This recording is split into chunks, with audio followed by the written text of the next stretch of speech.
Hey guys, what's going on? I'm out here today working on my old Freightliner Century. It's a 2000 model. It was built 3 of 99, so she's E-Log exempt. But I'm gonna kind of make a video about the truck.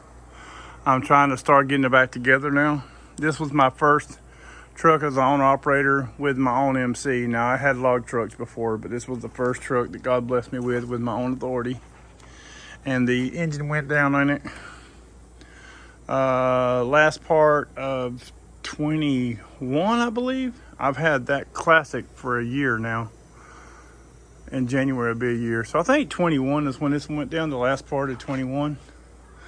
But it's a dual exhaust, 342 gears, 10 speed. It's got the Detroit 60 series. I've got it turned to 630 horse. I had Shavers diesel and close to Sweetwater, Tennessee. I'm not sure exactly where it was, but I just want to kind of get a video of it. Let you guys see where it's at now. We're trying to get it back together. The motor is already rebuilt. I do have the motor rebuilt now. I'm to show you a picture of that.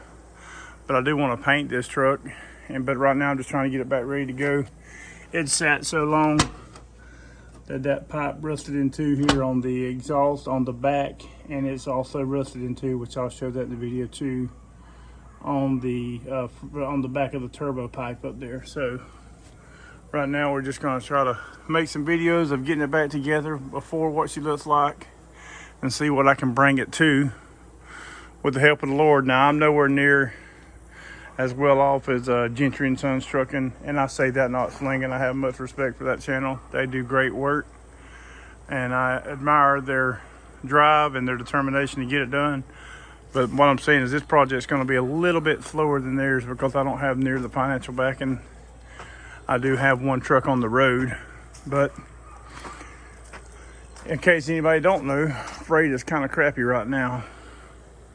But yeah, this is her. Also, I got to do some body work up here. I wanted to show before I did it. I started doing the fiberglass a while back and I never finished it. I got the inside fiberglass, but I cut that section out. Someone backed into this truck at the truck stop and ruined the lights and busted a hole in the hood there. I started fiberglass back, but shortly after it got backed into, that's when the motor started pushing oil into the water. And she had not pushing water into the oil. I'm sorry, I'm stupid. She started pushing water out the overflow jug. But yeah, we've got that since rebuilt, and I'm going to show you a picture of it, or not a picture, show you in the video what she looks like. The inside, she needs cleaning up pretty bad. The guy, let me tell you a story about this truck. When I had it first go down, I needs cleaning up pretty bad, but it's not too terrible bad inside. I did put that plastic dash piece and behind the gauges in here. And the person I got it from put a lot of chrome covers and stuff in here. But, sorry. I'm like squirrel. I get distracted easily. But the guy that I carried this truck to when it first went down, he told me it needed a head gasket and that he would fix it for $1,200. He pulled it down and told me that he decided it needed an end frame because the deck clearance was bad. So I told him to go ahead and rebuild it. He told me $7,000, I think it was, and he'd have it rebuilt in what did he tell me? He'd have it rebuilt in like 2 or 3 weeks. He kept my truck 3 months, and I went back and he had taken my valve cover off of my truck. Anyhow, this is what she looks like now. She's rebuilt. Got new alternator, new water pump, new AC compressor. I even put a new starter on this truck. And it's got the Borg Warner turbo on it. I still got to put that hose back on there, that breather piping to the air cleaner. Yeah, that other pipe, I don't know if we can see it in the dark, but the pipe that runs on the back of that is bad as well. I got to put that pipe on. But anyhow, it stayed over there 3 months. He left my truck tore apart. I had to go get it, tow it home. My truck was tore down. The head was off of it. It was in a gazillion pieces. And he kept my valve cover because my truck being E-Log exempt. He kept my valve cover and put it on someone else's truck, and he kept my my valve cover bolts.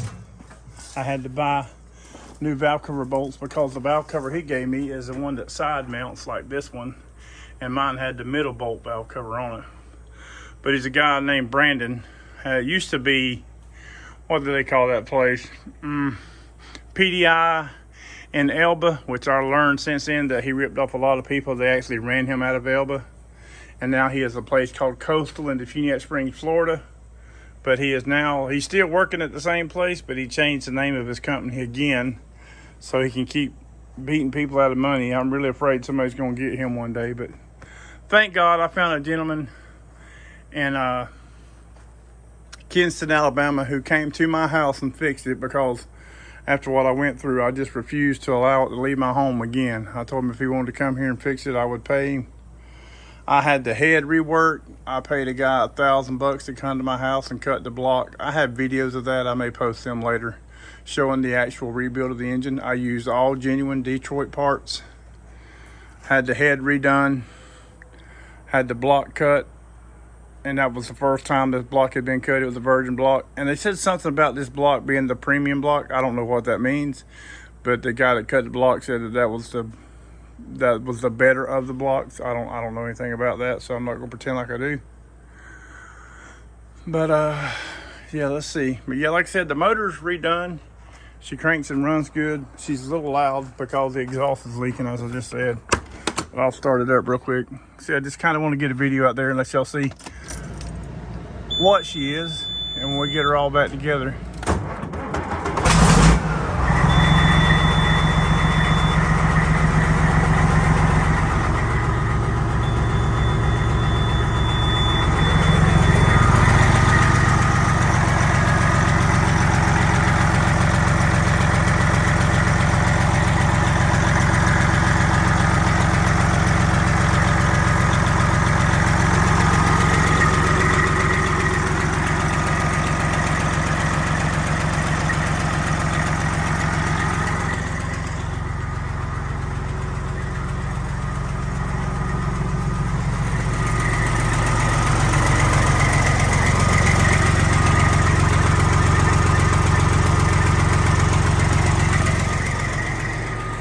Couldn't hear me down there. I was showing you the blow-by tube. No blow-by, fresh rebuild.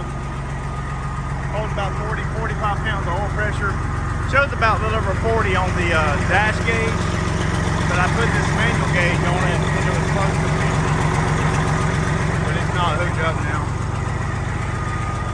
Ooh, I definitely gonna try to talk over that motor. But yeah, that's her. Like I said, just wanted to show y'all what we're getting started on. We're gonna get this exhaust fixed, get it quieter, and we'll go from there. But I'm really excited to try to make videos of fixing this thing up. There's the answer to all of it, folks, in case y'all don't know. But yep, that's her. We're gonna try to get started on it. Y'all have a great day. God bless.